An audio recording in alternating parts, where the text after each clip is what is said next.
Hello everyone, আসসালামু আলাইকুম। কেমন আছেন? আলহামদুলিল্লাহ, আমি ভালো আছি, সুস্থ আছি।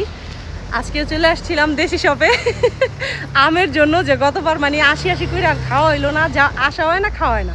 দেখছেন আমার কপালটাই সত্যি খারাপ, লাক ব্যাড লাক। আজকেও আসছে সেম, শুধু কি পাইছি, লেবু পাইছি। যারা লেবু এবার পাই নাই, এবার পাইছি। তো যারা লেবুটা ভাই আমার গিফট করছে, গ্যাসেন দিছে অনেক ধন্যবাদ ভাইয়ে।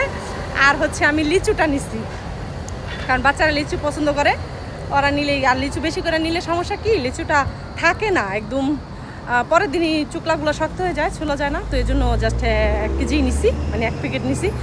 আর জারা লেবু নিছি 3টা না 4টা মনে হয়। সো ওইটা ভাইয়া টাকা রাখে নাই, গিফট করছে। তো অবশ্যই ভাবিরা যারা আছেন তারা নেক্সট শুক্রবার আবার পাবেন আম, বাংলাদেশ থেকে আবার নেক্সট শুক্রবার আনবে। বলছি ভাই এবার বেশি করে আম আনবেন, 2বার এসে আম পাইলাম না, এটা কত হইলো।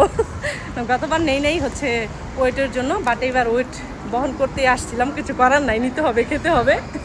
তো আনফর্চুনেটলি পাইলামই না। তো ছোট্ট একটা রিল শেয়ার করলাম, ভালো লাগলে সবাই লাইক কমেন্ট শেয়ার করবেন।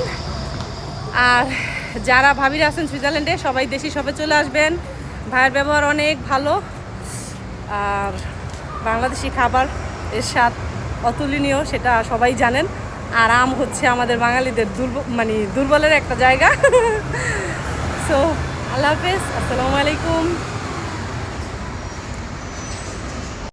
অনু বেচারা আসতে চাইছিল 15 কেজি আম নিব, কিন্তু আসলে পাইতো না। ভালো হয়েছে অনু তুই আস নাই, বাচ্চা গেছে। শুক্রবার দিন আসিস, শুক্রবার দিন বিকেল 5টায় আইব। আমি তো শুক্রবার মনে হয় না পসিবল, শনিবার দিন আসুন কাজের শেষে ইনশাল্লাহ।